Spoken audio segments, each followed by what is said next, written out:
prácticas. Bueno, vamos a lo que vinimos, vamos, y ya el tiempo marcó calavera, así que Hechos 9, Hechos 9, versículo 8. Y vamos a estudiar ese pedacito, ese pedacito toca rápido porque el tiempo es poquito. Bueno, muy bien. Veo que como que no traen Biblia. La Biblia no se vale en el teléfono. ¿Por qué no se vale ¿Por qué no se vale en el teléfono? Pues porque es que a uno le escriben un mensaje de WhatsApp. ¿Y cierto? Pues ¿qué hace uno? Pues pinchar para verlo, lógico. Y lo ve y por ahí se va en la conversación y cuando se da cuenta, cuando volvió a la predicación, pues se perdió el tema. ¿Cierto que sí? Bueno, entonces, señor. Y es importante que traigan Biblia, Samuel. Listo. Para dentro de 8 días. Leemos entonces así. Aparte, Harold, el que le gusta invitar mucho, ya nos había hablado acerca de la conversión de Pablo. Sin embargo, leamos unos versículos y luego partimos. Leamos desde el versículo 1. Leamos rápidamente. Dice: Saulo, respirando aún amenazas de muerte contra los discípulos del Señor, o sea, contra los discípulos de Cristo, vino al sumo sacerdote y le pidió cartas para las sinagogas de Damasco a fin que si hallase allí hombres o mujeres de este camino, los trajese presos a Jerusalén. Mas yendo por el camino, aconteció que al llegar cerca de Damasco, repentinamente le rodeó un resplandor, tremendo, de luz del cielo, y cayendo en tierra oyó una voz que le decía: Saulo, Saulo, ¿por qué me persigues? Cosa es de dar coces contra el aguijón. Y dijo: yo soy Jesús a quien tú persigues, dura cosa te es dar coces contra el aguijón. Él, temblando y temeroso, dijo: Señor, ¿qué quieres que yo haga? Y el Señor le dijo: levántate y entra a la ciudad y se te dirá lo que debes hacer. Y los hombres que iban con Saulo se pararon atónitos, oyendo a la verdad la voz, mas sin ver a nadie. Entonces Saulo se levantó y abriendo los ojos no veía a nadie, o sea, quedó ciego. Así que llevándole por la mano le metieron en Damasco. Y de aquí en adelante es que vamos a estudiar. Harold nos explicó todo esto que pasó tan tremendo en la conversión de Pablo. Y el Señor, había entonces en Damasco un discípulo llamado Ananías, a quien el Señor dijo en visión: Ananías. Y él respondió: heme aquí, Señor. Y el Señor dijo: levántate y ve a la calle que se llama derecha. Mire, allá le ponían esos nombres a las calles, ¿no? Como aquí carrera novena, carrera décima, allá calle derecha, calle. ¿Sí sabían que en México no es carrera primera, carrera segunda, sino las calles son por nombres? Calle Salvador, calle Guatemala, calle. ¿Sí sabían que tienen los nombres de los países? Bueno, ahí les boto ese dato para los que quieren. ¿Alguien quiere ir a México? Navidad, ¿cierto? Bueno, a la madrugada los tiquetes son baratos. Y él le dijo: se llama derecha y busca en casa de Judas a uno llamado Saulo de Tarso, porque aquí que ora. Él estaba orando en ese momento. Y ha visto una visión de un varón llamado Ananías que entra y le pone las manos encima para que recobre la vista. Entonces Ananías respondió: Señor, he oído muchas cosas acerca de este hombre. ¿Cuántos males ha hecho a tus santos en Jerusalén? Y aún aquí tiene autoridad de los principales sacerdotes para prender a todos los que invocan tu nombre. El Señor le dijo: ve, porque instrumento escogido me es ¿este quién? Este Pablito, para llevar mi nombre en presencia de los gentiles y reyes y de los hijos de Israel. Porque yo le mostraré cuánto le es necesario, donde vamos a padecer por mi nombre. 17. Fue entonces Ananías y entró a la casa y poniendo sobre él las manos dijo: hermano Saulo. Vea, por eso nos decimos hermanos, hermano fulano de tal. El Señor le dijo, el Señor Jesús, que sé que se te apareció en el camino por donde venías, me ha enviado para que recibas la vista y seas lleno del Espíritu Santo. Al momento le cayeron de los ojos como escamas, vea qué impresionante, y recibió al instante la vista, y levantándose fue bautizado. Y habiendo tomado alimento, recobró fuerzas y estuvo Saulo por algunos días con los discípulos que estaban en Damasco. Bueno, la vida de Pablo es, Samuel, si voy a hablar lo siento aquí adelante. La vida de Pablo es súper importante porque, muchachos, tiene una connotación grandísima en doctrina para la vida del cristiano. El apóstol Pablo escribió unas cartas y esas cartas son un compendio de doctrina que nos dicen cómo debemos comportarnos, qué debemos hacer, cómo debemos tomar las decisiones, cómo debemos orar, que si hacemos esto está bien, que si hacemos esto está mal. Bueno, trae todo un compendio de doctrina para la iglesia, o sea, una serie de normas. Y la vida está llena de normas, ¿cierto que sí? Todo tiene normas. O sea, lo que no se norme definitivamente pues entra en un estado de caos total, ¿cierto? Nosotros aquí en Mariquita tenemos unas normas para el municipio, pero en el departamento tenemos unas normas para el departamento y en la nación unas normas para la nación. Voy a poner un ejemplo sencillo, por lo menos nosotros no podemos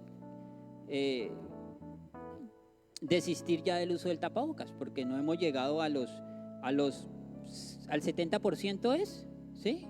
Al 70% que se llama la inmunidad de borregos, eso de rebaño. Entonces, esa es una norma que cumple para los que llegan a los 70 y nosotros no, así que no rige para nosotros porque no alcanzamos. Pero a su vez tenemos unas normas en la nación que tenemos que cumplir, ¿cierto? Si usted va y mata a alguien, pues le cae la ley. Si usted va y roba, pues le cae la ley. Si usted va y hace cosas malas, pues le cae la ley. Así que todo está lleno de normas. El muchacho, la persona que dice, ay, a mí no me manda nadie. Yo soy dueño de mi tiempo, yo soy dueño de mi ser. Mentiroso, usted lo mandan. Sí. No, yo soy independiente del Estado, mijo. Sí, todos de alguna u otra manera estamos regidos por normas. Y las normas son supremamente fundamentales, indispensables. Y eso fue lo que Dios quiso darle a Pablo para la iglesia. Decirle, mira, aquí hay una serie de normas que los van a hacer a ustedes mejores hijos, mejores personas.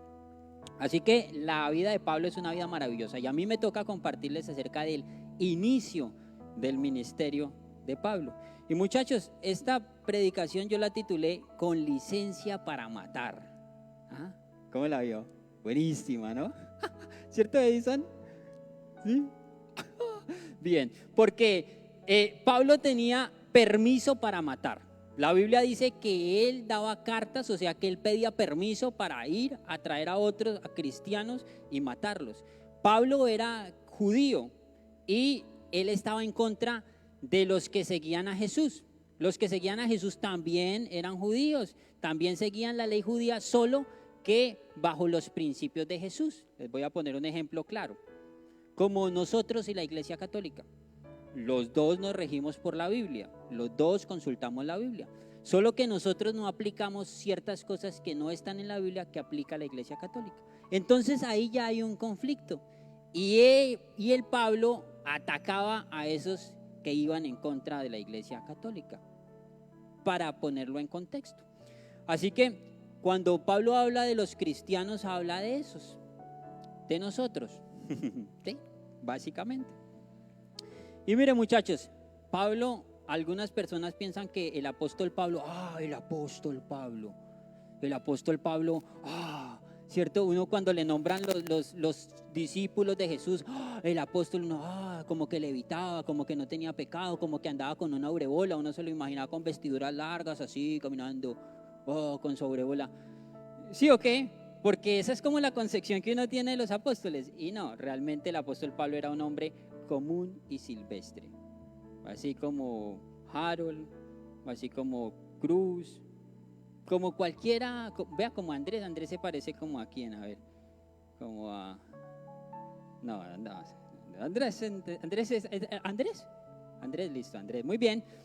Así que esos eran los apóstoles. Pablo era un hombre común y corriente, pero Pablo era un hombre malo, recontra malo.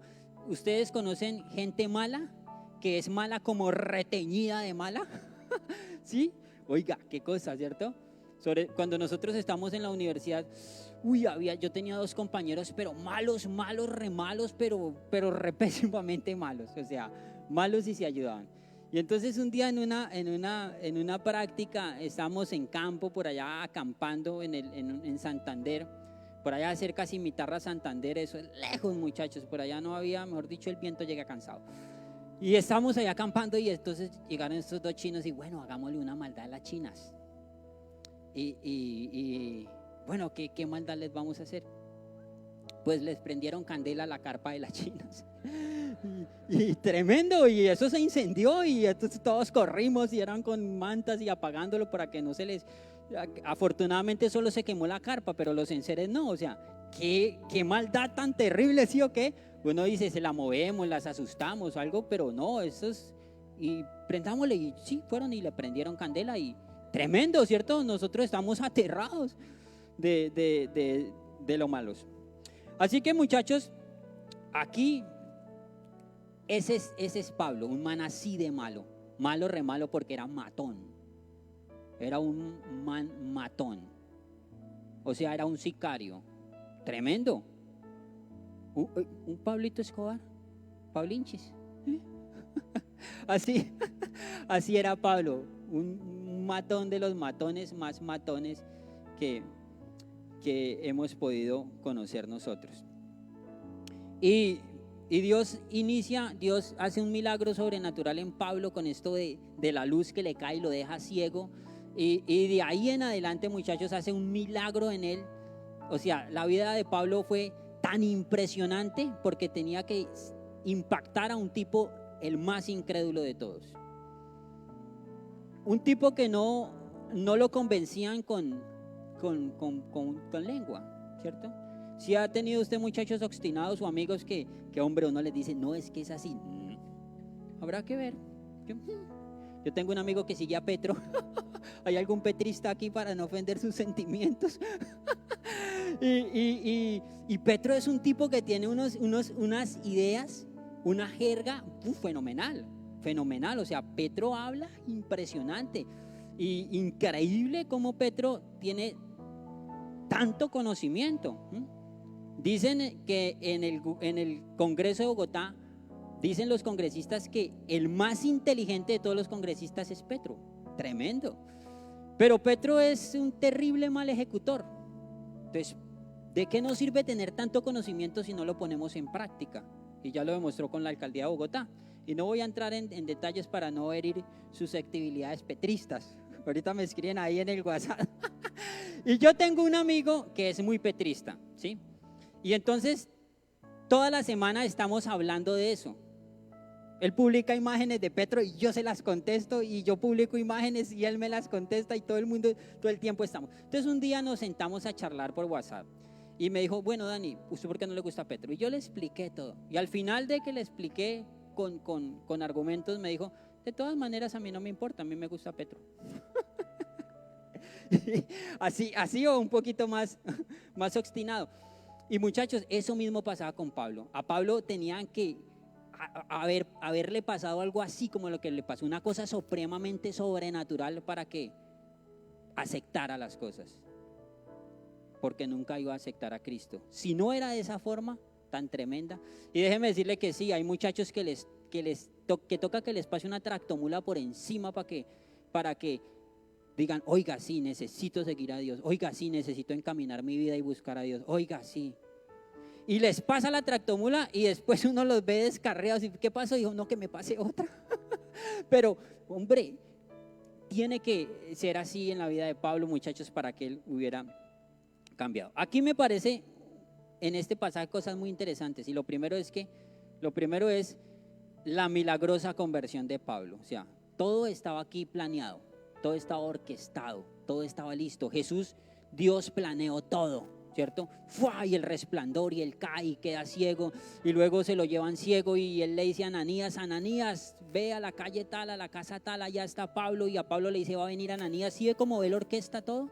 Y entonces te va a poner las manos y te va a sanar, y o sea, todo estaba fríamente calculado. Y muchachos, en los planes de Dios todo está fríamente calculado. La vida de ustedes, mi vida, toda está fríamente calculada en los planes de Dios.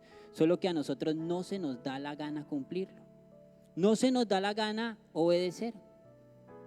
Pero Dios tiene todo en su vida fríamente. ¿Por qué le pasan las cosas que le pasan? Pues porque no está en el plan de Dios. Porque usted no es hijo obediente, usted no hace caso, usted no busca a Dios, usted no lo sigue. Yo tengo una niña de 1 año y medio, y cuando mi niña se porta mal, pues yo la enciendo y le doy.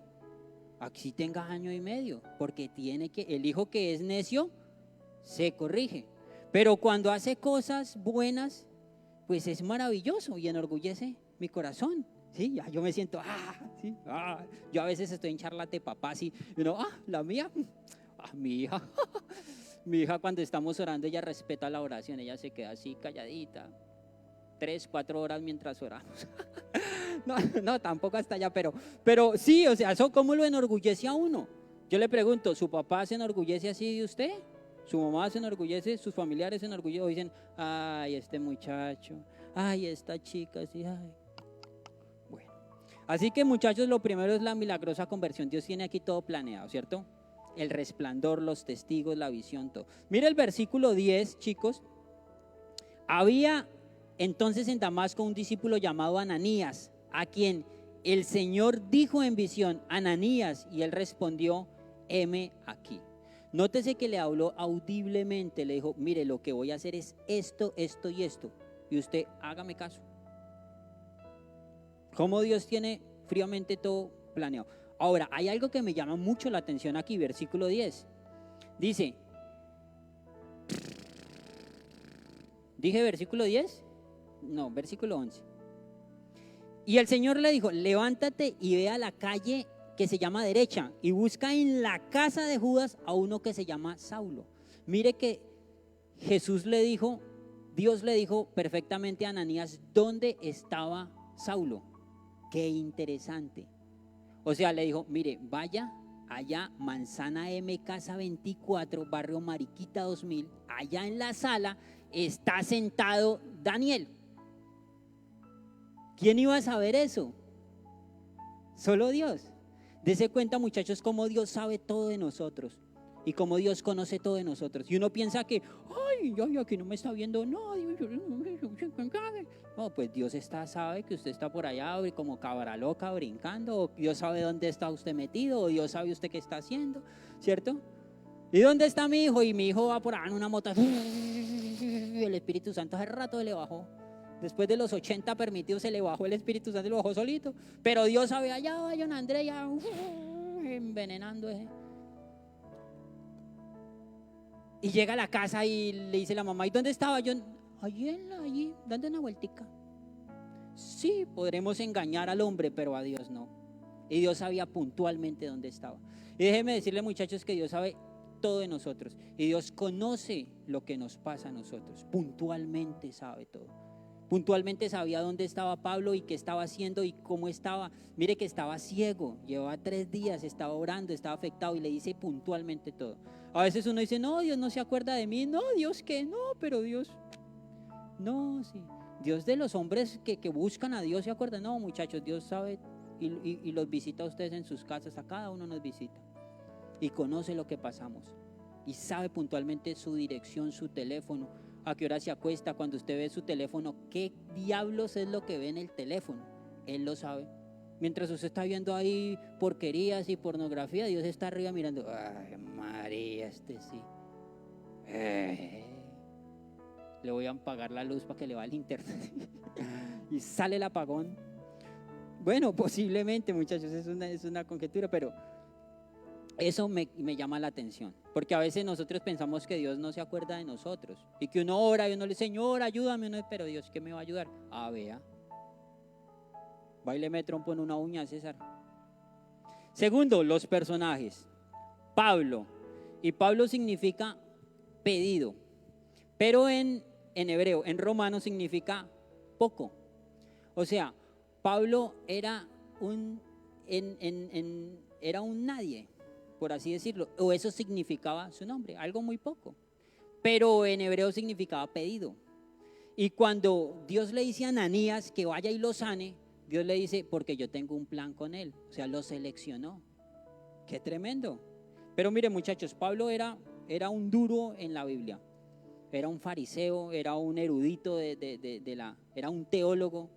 Hacía parte de los dirigentes, sí, era como quien dice, hacía parte de los, pongámoslo en contexto eclesial católico, de los obispos, era parte de los obispos, ¿cierto? Era un tipo muy influyente. Mire, la Iglesia Católica es una iglesia muy influyente, ¿sí sabían? ¿Sí sabían que el noticiero pone a la Iglesia Católica a que opine sobre el conflicto armado, sobre los derechos humanos, sobre X, sobre Y cosa? ¿Por qué los pone a opinar? Porque es una iglesia influyente en nuestra cultura colombiana. A nadie más pone a opinar, a otras iglesias no, a la Iglesia Católica. ¿Cierto que sí?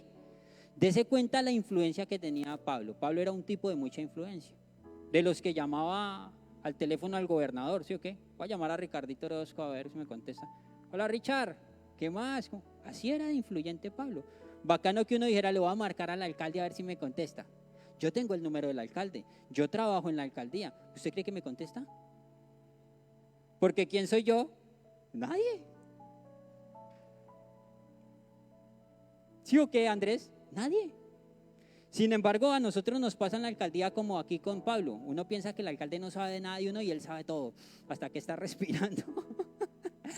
Pero mire, muchachos, y por último, Pablo era un tipo que tenía licencia para asesinar. Era el único que podía matar y nadie le decía nada. ¿Y usted qué está haciendo? No, aquí matando cristianos. ¿Cuánto lleva? 14, mire, 1, 2, 3, 4. Ah, qué buen trabajo, chino. Así, ¿no les parece aterrador? Aterrador. ¿Sí sabían que en Filipinas el presidente da permiso para que maten a los marihuaneros y a los ladrones? ¿Sí sabían? La policía y personas del común los puede matar y son recompensados económicamente. Imagínense si eso pasara aquí en Colombia. No, pues la masacre más terrible. Dese cuenta, muchachos, cómo es de impactante el que tenga permiso para matar. Terrible, para quitar una vida. A mí el tema de la pérdida de las vidas me parece impresionante. Esta semana que mataron a un muchacho allá arriba, yo decía, ¡ay, tremendo! 16 años, 16 años. Tanto que tenía por delante ese muchacho. Tremendo, muchachos. Si no nos conmueve eso, estamos de palo, somos de palo. Tiene que conmovernos que un ser humano pierda la vida. Se fue para el infierno ese chico. Tremendamente. Segundo, y mire, versículo 13 y versículo 14 dice,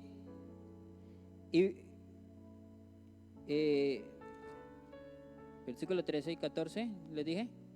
Mira, entonces Ananías respondió, Señor, he oído muchas cosas acerca de este hombre. ¿Cuántos males ha hecho a tus santos en Jerusalén? O sea, tenía una fama de malo, como lo que dice Víctor, Pablito Escobar, una fama de malo pero retenido. Segundo personaje, Ananías. Vaya al capítulo 22, versículo 12. Y allí nos dice quién era Ananías. Ananías era entonces uno llamado Ananías, varón piadoso. Mire la diferencia, el uno bien malo con ganas y se ayuda. Y este era un varón piadoso. Según la ley, tenía buen testimonio de todos los judíos que allí moraban. O sea, que era como quien aquí de bueno. Era más bueno que la moringa en ayunas. Como Daniel. Navidad. Pero sí, era un hombre muy bueno, muy decente, muy tranquilo, un varón de Dios.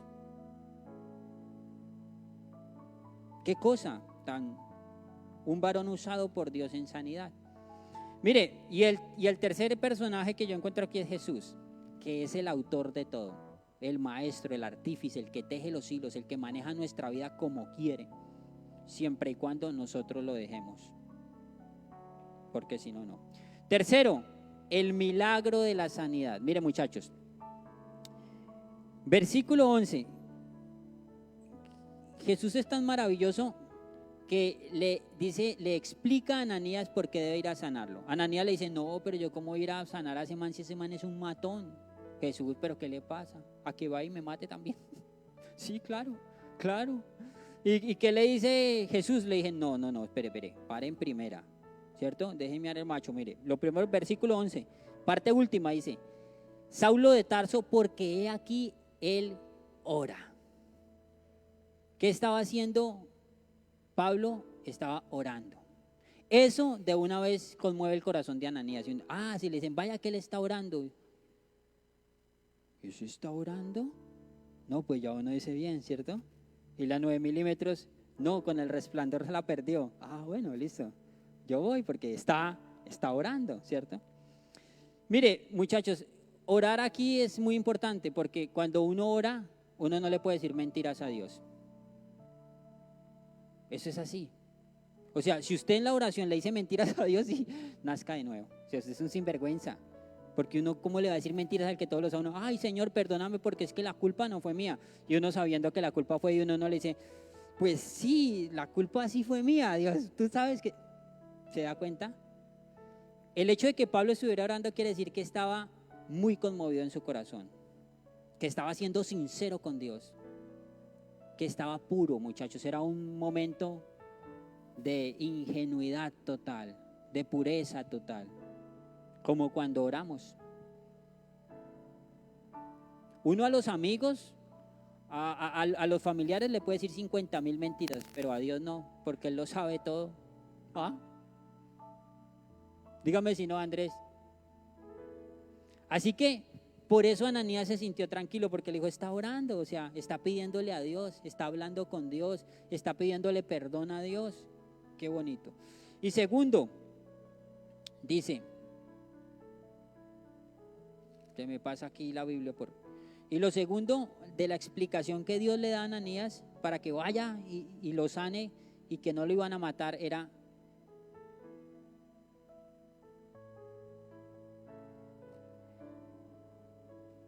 aquí, versículo 11, versículo 12. Y ha visto una visión a un varón llamado Ananías que entra y le pone las manos encima para que recobre la vista. O sea, le dice, vaya fresco que yo ya hablé con Pablo, yo ya le dije a usted a qué va a ir. Fresco que él no lo va a matar. Primero él está allá, no ve. Los únicos que matan sin ver son los de Matrix, ¿cierto? De resto, ¿cómo lo va a matar si no ve? Y segundo, está orando, o sea, está arrepentido de corazón, hermano. Fresco, relájese. Y tercero, pues el man ya sabe que usted va para allá. Y si usted no va, me va a hacer quedar espero mal, hermano. Porque yo ya le dije al man que usted iba. Mire lo maravilloso que es Dios acá. Tremendo. Aunque le parezca chistoso, pero es tremendo. Y esto de que vea la visión significa que calmó el temor de Ananías. Que le habla, ¿cierto? Y que robustece la fe de Pablo porque le mostró algo. Mire tan tremendo esto. Uno dice hasta no ver, no creer. Mire, muchachos,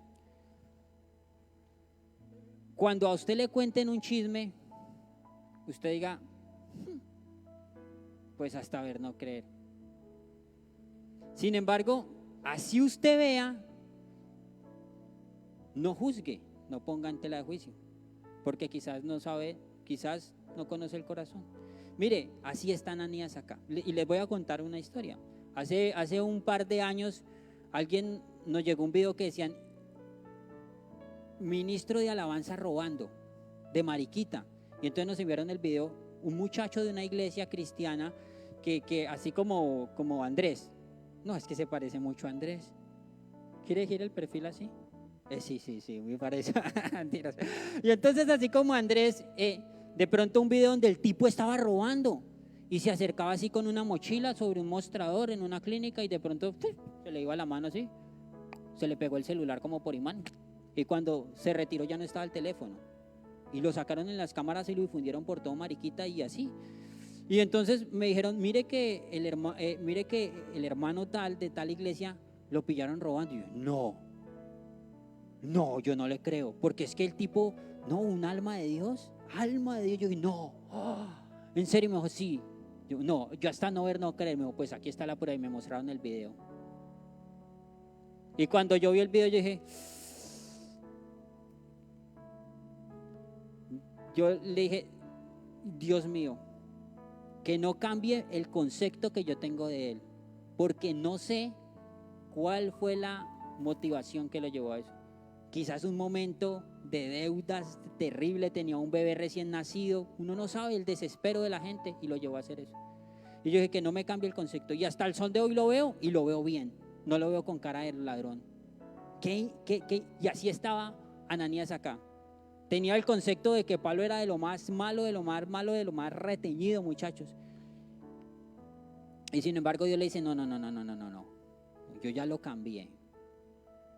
¿A usted le gusta que lo vean bien? Que lo vean y digan, este muchacho es buen muchacho, esta chica es buena chica, ¿sí, cierto? A nadie le gusta que hablen mal de uno. ¿O sí, a usted le gusta que hablen mal de usted? No, ¿cierto que sí? Digan, ese John Andrés, no, tras de que le está cayendo el pelo, no, ese John Andrés es maluquito. No, ¿cierto? Uno quiere que digan, John Andrés, ese muchacho, no, ojalá pudiéramos duplicar a John Andrés. Ay, eso es un alma de Dios, eso es sí. Hasta cuando está bravo, emite versículos. La manera de pelear es con versículos. Uy, ojalá fuéramos así. Mire, muchachos, aquí en este milagro de la sanidad me parece interesante versículo 16. Y ya voy a acabar, 16 al 17. Y el Señor le dijo, ve porque instrumento escogido me es este. Y yo creo que los que estamos aquí, Dios nos ha escogido para servirle, para que no sigamos el mal camino, para llevar mi nombre en presencia de los gentiles, reyes, hijos de Israel, porque yo le mostraré cuánto me es necesario padecer por mi nombre. Y aquí Dios le muestra el plan que tiene para Pablo. Mire, qué chévere sería que nosotros pudiéramos saber con antelación nuestra vida, ¿cierto? O sea, que usted a este momento retrocediera 10 años y viera todo lo que le va a pasar. Y dijera, no, pues si en tal fecha me va a pasar eso, pues ya sé cómo tengo que responder, qué tengo que hacer, qué tengo que decir, ¿sí o qué? Sería delicioso. Uno no cometería muchos errores, ¿cierto que sí? Yo le pregunto, usted si pudiera rebobinar el cassette, ¿no cambiaría algunas cosas de su vida o no las cambiaría? Sí, claro. Yo cambiaría muchas. Pero bueno, Dios no nos permite eso, de ver el futuro y de ver nuestro futuro, sino que pereza, ¿cierto, Andrés? ¿Cierto? Sí, señor. Don Daniel. ¿Sí? Así que, mire, le dice, instrumento escogido me es este. Escogido. Recuerden que la palabra Pablo significa poco. Tremendo matón escogió Dios para dar testimonio.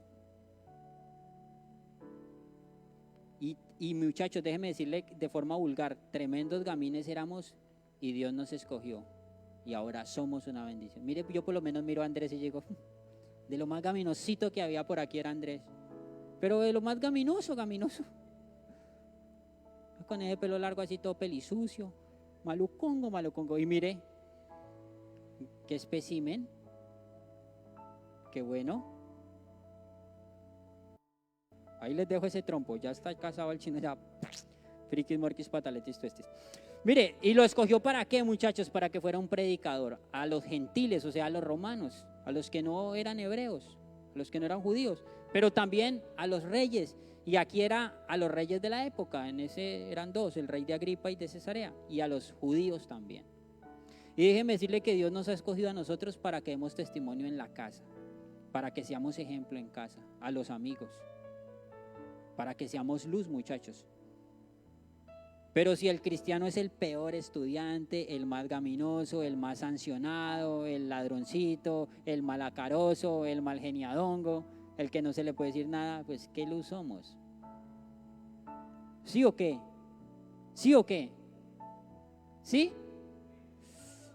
Sí, Pastor Daniel. Hágame el favor, con respeto. Se demora más, pero se expone menos. Mire, muchachos, versículo 16. Aquí ustedes son muy, muy cansones. Porque le mostraré cuánto le es necesario padecer por mi nombre. Y qué tremendo, le dice, yo lo escogí para que sufriera. Uf. Si yo le digo a usted, venga, conviértase a Cristo, que le va a ir pero mal. Va a andar vaciado, sin plata, pelado, emproblemado. Pues usted dice, no, gracias con esas invitaciones, pues no, déjeme, ¿cierto? No, pero eso es lo que le está diciendo acá. Y cuando miramos la vida de Pablo, sí, Pablo fue sufrido, muy sufrido, sufrió muchísimo. Entendió lo que había hecho, muchachos. Y Pablo es un mártir. Sí, Pablo es un mártir. Sufrió tanto que se convirtió en un mártir. Es un ejemplo para nosotros. Es columna del evangelio. Yo me imagino cuando llegue al cielo si tendré conciencia para ver a Pablo. A mí me gustaría ver grandes héroes de la fe cuando llegue al cielo. ¿Sí? Me gustaría ver a José porque admiro mucho a José, la vida de José. Me gustaría ver a Pablo, ¿sí? Y me gustaría ver a Eliseo. A ver, ¿cómo eran? Pero bueno, eso son ideas humanas, porque realmente de aquí a allá pues hay mucha teología en cuanto al tema de la de lo que seremos, si seremos materia o no. Bueno, y la sanidad de Pablo, muchachos, por último aquí, ¿cómo fue? Le impuso las manos. Mire, versículo 16, porque le 17, fue entonces Ananías y entró a la casa y poniendo sobre él las manos le dijo, hermano Saulo, el Señor Jesús que se te apareció, aquí lo confirmó, ¿cierto que se le apareció? Sí. Ah, bueno, listo, bien, ya no me va a matar este. Por donde venías me ha enviado para que recibas la vista y seas lleno del Espíritu Santo. Y aquí hay cosas interesantes, muchachos. Lo primero es que le impuso las manos, como quien dice, de lo que te doy, de lo que tengo te doy. Mire que imponer las manos es algo serio. O sea, cuando uno va a orar por alguien y le va a poner las manos, usted, discúlpeme, le está transmitiendo todo lo que tiene, lo que tengo te doy, que está ministrando. Sin embargo, aquí Ananías, como era piadoso, era bueno, le impuso las manos. Mire, qué tremendo es experimentar gente que tiene a Dios. Esta semana hicimos un retiro de los jóvenes, de los líderes de jóvenes, y estábamos allá en una finca orando. Y de pronto llegó una hermana de la iglesia que yo sé que busca mucho a Dios. Y yo me sentía compungido, quería como llorar, pero no podía. Yo le decía, Señor, yo quiero quebrantarme, pero no podía, ya había algo que no me... Y de pronto esta hermana llegó y me puso la mano así en el hombro. Y apenas me puso la mano en el hombro, yo me agarré a berrear, eran muchachos, y eso berrié como media hora. Eso no podía ni orar. Oiga, berrié eso, lloré. Yo sentí como por las manos de la hermana Dios me tocaba. Uy, porque tiene a Dios. Hay gente que le pone a uno la mano y le das como rabia, ¿sí o qué? Vuélvamela a poner.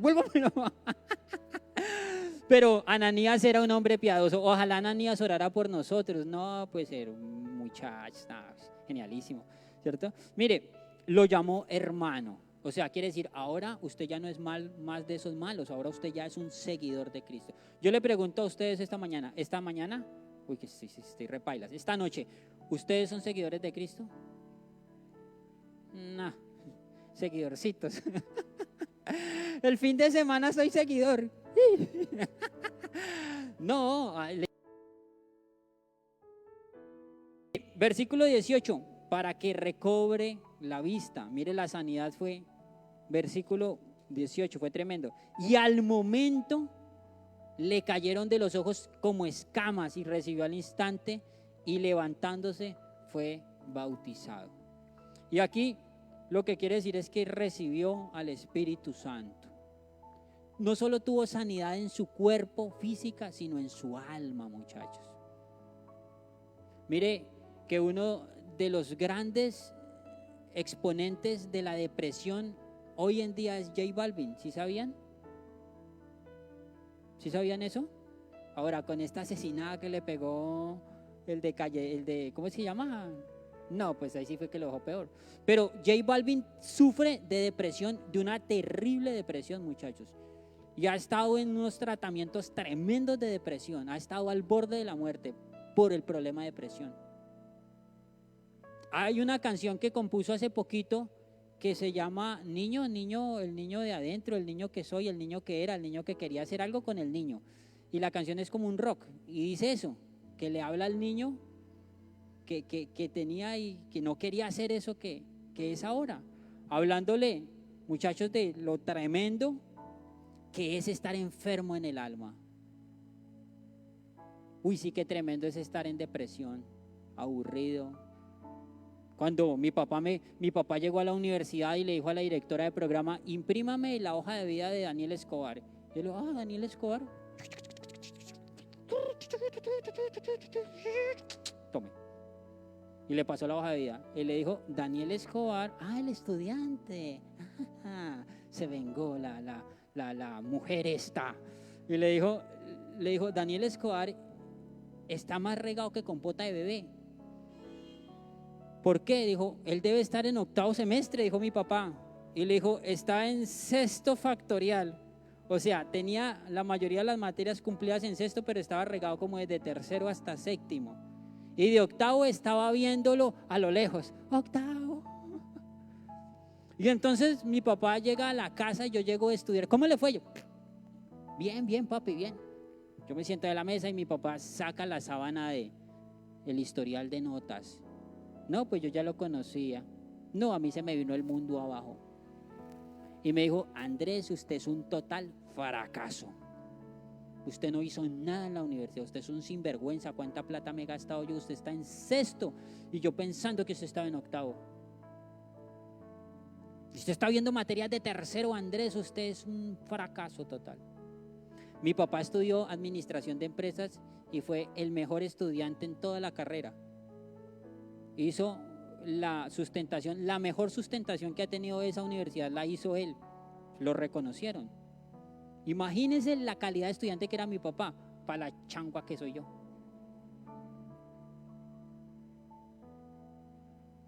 Si se han comido un caldo tibio, feo, ¿cierto? Así estaba yo en ese momento, como puro caldo tibio. Y entonces, muchachos, entré en un estado de depresión terrible. Y mi papá me dijo, mijo, lo espero mañana, mariquita, porque ya le tengo un trabajo en construcción. El trabajo de construcción es una cosa dura, berraca, para varones. El que trabaja en construcción es un varón. Dígame si no, Daniel. Uy, carajo, yo trabajé en construcción en una plancha, usted al rayo del sol mezclando gravilla para una... Uy, eso es una cosa demoníaca. Y usted dice, ¿qué he hecho, mundo cruel? Y entonces, en ese momento me dijo, lo espero mañana. Yo le dije, no, papá, bueno, yo alegué, yo hice lo que hice. Bueno, el otro día salí para la universidad tan deprimido que me le tiré a una buceta, muchachos. Yo vi que la buceta venía, yo me mandé, no atropéllame, no mátame. Y me le tiré y el bucetero, los buceteros de Ibagué son los mejores conductores del país. Eso me esquivó apenas yo y quedé en pie. Y entrené, toda esa semana estuve en una depresión terrible y quería, hermano, muchachos, que me comiera el mundo o que me matara. Y mi papá me dijo, aquí está, véngase. Yo llegué aquí a Mariquita y que ¿con qué cara? No, ¿con qué cara? Y yo le oré a Dios esa noche y le dije, Dios, ¿qué hago con mi vida? ¿Qué hago? ¿Ahora qué? Y le pedí perdón y le entregué todo mi corazón. Y yo sentí, muchachos, como que Dios me cogió así, de aquí. Y fue como que me levantó así y me soltó tranquilo. Y yo quedé tranquilo. Quedé como descansado. Y me levanté al otro día y le dije, papá, deme una oportunidad. Y le planteé todo un proceso un plan de trabajo, cómo yo iba a recuperar las materias, cómo iba a trabajar, que él no me pagara nada. Y comencé a trabajar y orarle a Dios y me recuperé. Y cuando mi papá vio que me recuperé en el último semestre, le mostré las notas y un semestre sobre 4.7.